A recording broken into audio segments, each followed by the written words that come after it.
I was watching a video about the dark side and the Jedi in Star Wars, and it was about how both sides really kind of have valid points, and both of them are philosophically relevant. And if you look at both, you could probably learn something positive that you could take away and apply um, to your life. But that brings me to the topic of how good and bad have to exist together.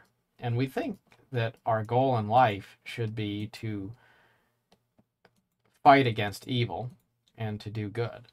And that's not incorrect. But it's also important for us to realize that the universe is itself a chaotic place. And if we didn't have what we would consider to be evil or things that are wrong, we would also have no reason to see good because we'd have no point of reference to compare or contrast.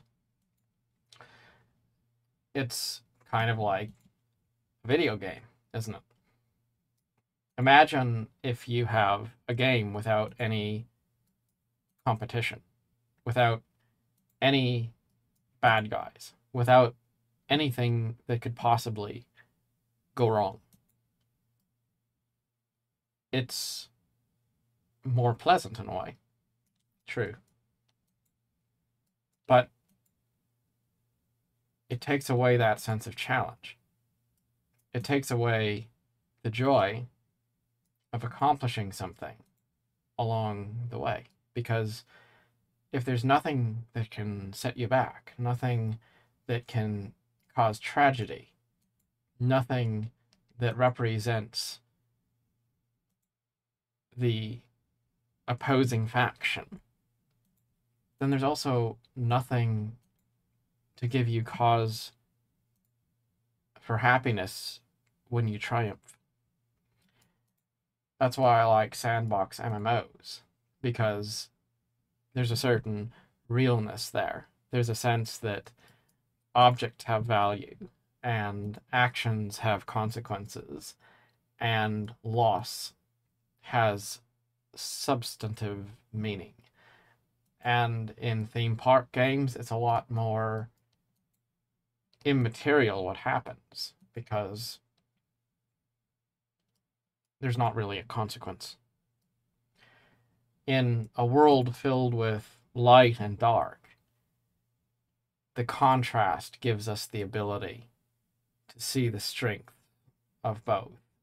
And there really is an importance in having both present, represented in all the different things we do. You have to have the bad guys so that you can be proud to be one of the good guys. And that's kind of a strange idea to us when we live our lives trying to do what's right, trying to fight for what's right, to acknowledge that in a way, all the things we fight against need to be there. It's kind of like how we live our lives trying to avoid the consequences of aging. We don't want to grow old. We don't want to die. And yet, we also understand that death is an important part of the balance of life. And so there's a conflict there where we understand both that we don't want to die and also that we don't want to live forever. Because in the absence of an end, there's nothing to give the present purpose and meaning and value. It's really interesting to think about, and for me, I think it's been very enlightening and eye opening as time has gone on to come to terms with and begin to understand that the world, the universe, all things really are okay the way they are. And that doesn't mean that we don't take ownership of the moment. We don't try to change the outcome of the things that we're participating in and doing. If you're playing a game, of course you're going to try to win. And yet, you can also know that winning is not all that important in the end, because it's okay if somebody else wins in the end. That doesn't mean that you don't try to get the upper hand when you're playing, but you also don't have to take it personally if you lose. I think life is something that we should look at more like a game and a little bit less seriously, as we are tended to do. It's really easy to think that our lives have this extreme importance associated with them, that we have to somehow leave the right legacy, that we have to make good on certain commitments if we're going to be able to say that our life was good at the end. And so we live our lives always frustrated, always experiencing anxiety at things that might not turn out the way we want them to. Always angry at other people for not being quite what we expected them to be. Raging against all the things that we believe should have been different.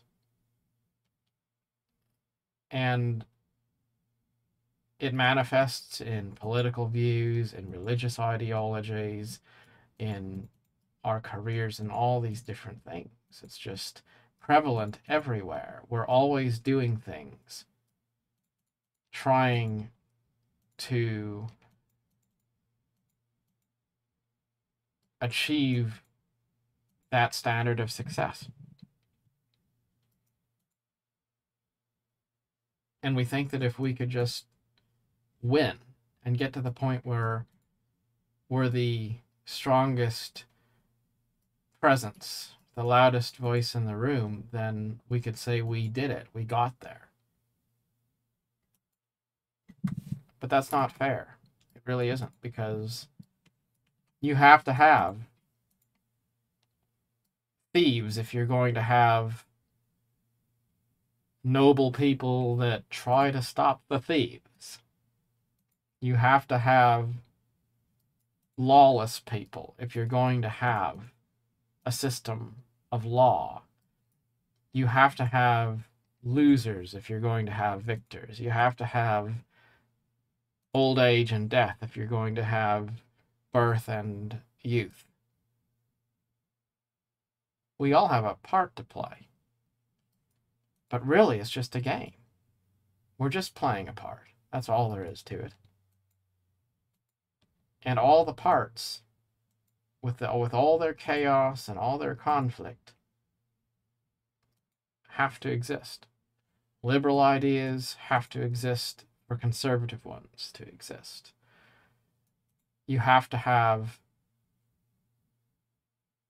authoritarianism if you're going to have a movement to pursue the cause of freedom and liberty.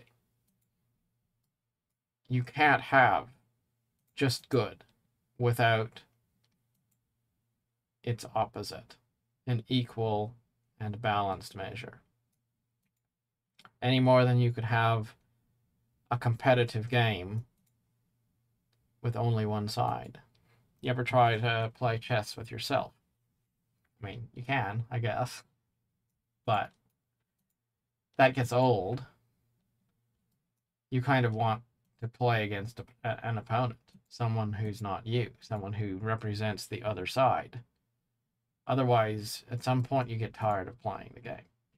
So, all boils down to life is something that we should have interest in. We should always have a position, but we shouldn't be extremely dogmatic in the sense that we think that we have to win in order to be satisfied or fulfilled. And it's a really strange thing to realize that you have to both take a side and then also be kind of neutral all at the same time. You have to realize that you can find strength and value in all different ideas. And that doesn't mean that you don't ever have a position on anything. You just have to understand that middle ground means that you acknowledge that there's a validity in all perspectives to some degree. And you don't have to win the debate. You don't have to win the game. You just kind of play it, I guess, for the experience. That's what it's all about, right? And understand we all have our part to play. So even if you have an opponent, even if you are in battle against someone or something, also remember that you don't have to win for the world to be okay. It's okay if you lose. It's okay if you give it your best and you fail. Because sometimes that's just how it works. When you realize you don't have to meet a certain requirement, a prerequisite, in order to be fulfilled, I think that helps a lot with the effort of finding peace in life. The most unhappy people I know of are usually the people who, for good or evil, have a desire to be in control. And they feel like if they're not in control and the bad guys win, then their life has not got the value it should have, you know? I just feel like there's always a reason to be frustrated and upset about what's happening in the world or what's happening in their lives or what's happening in their relationships or what's happening in their careers. And it just seems like for many of us, complaining about things that are wrong and raging against the darkness around us is sort of our MO. It's our main thing. That's our life. It's our identity. Complaining about things, my boss is doing things that's just frustrating me, and etc., etc. It's just always something. You ever notice that people just live to complain, and they're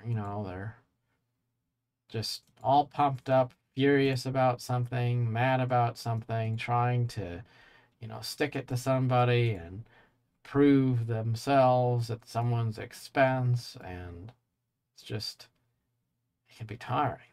It can be tiring to be around that kind of people, because if your main focus in life is complaining about everything that's wrong in the world, and that's all you ever do with your life, are you really doing good in the world? I think it's much better to see positives in everything. Like think about a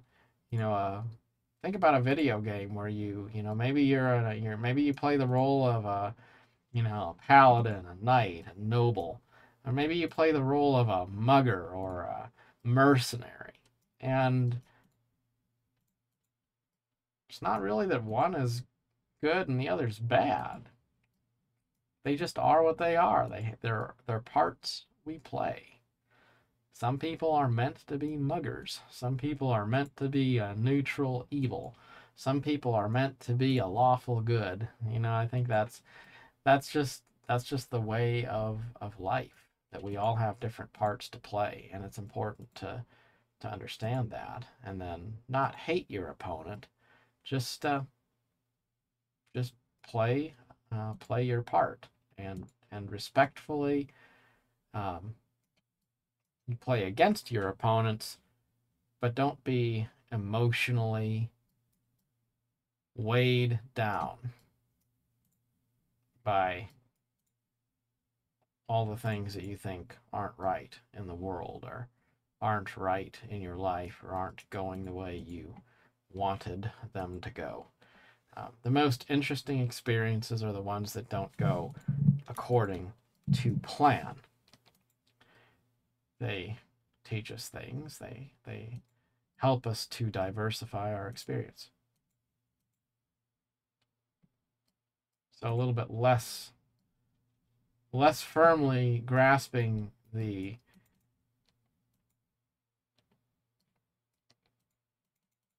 path we want to take can help us to have a better experience as we follow the path before us. Till next time, thank you and goodbye.